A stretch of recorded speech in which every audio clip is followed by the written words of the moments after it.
how can we know that we are healthy? Of course, healthy refers to being in a correct relationship with God's creation, with ourselves, with our neighbors, and basically with God. Being healthy is living the way God intended for us to. Is there a difference between being spiritually healthy and spiritually ill? Can we do something to change from one condition to another?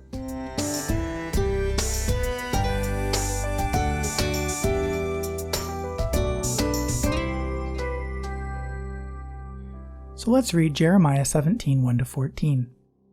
The sin of Judah is written down with an iron stylus. With a diamond point it is engraved upon the tablet of their heart, and on the horns of their altars. As they remember their children, so they remember their altars and their Asherim, by green trees on the high hills. O mountain of mine in the countryside, I will give over your wealth and all your treasures for booty, your high places for sin throughout your borders.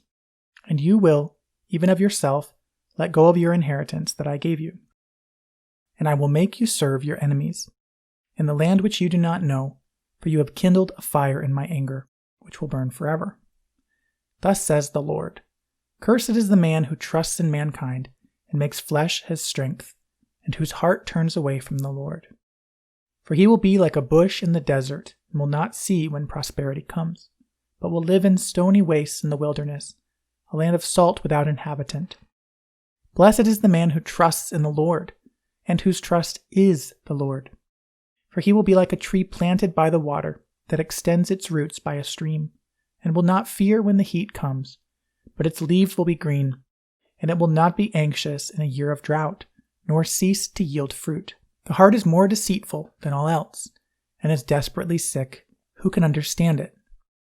I, the Lord, search the heart, I test the mind, even to give to each man according to his ways, according to the results of his deeds.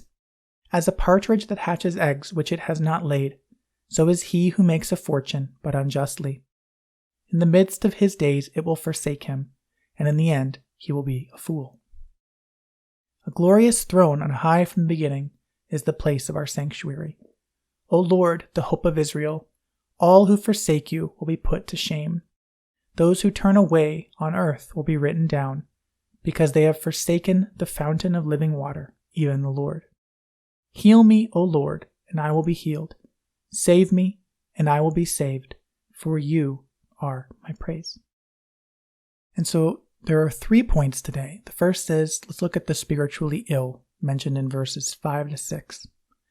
The main characteristic of a spiritually ill person is that they are cursed, because they put their trust in man, because they rely on human resources, because they take their heart away from God. So basically, they serve the creation over the Creator. And it results in them living a fruitless life. They are blind, thirsty, and unsatisfied. In contrast, we can see the spiritually healthy person in verses 7-8. The main characteristic of a spiritually healthy person is that they are blessed. This is because they put their trust in God, because they rely on divine resources, God's resources.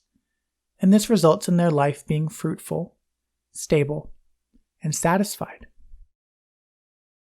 And so between these two, we have the cure.